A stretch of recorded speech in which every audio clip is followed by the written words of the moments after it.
Nandito po tayo sa tambayan po ng mga estranghero, mga taga rito, taga-taga sa mga katambay dito. Yan o.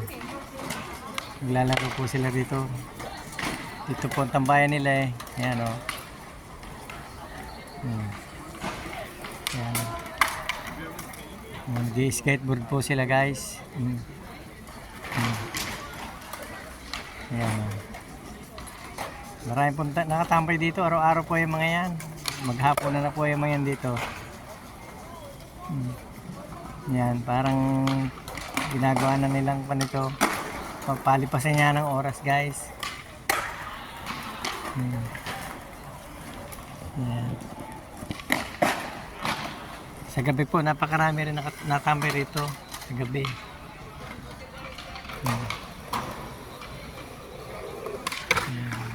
Tuwa silang kung dito maglaro-laro guys. So, yan.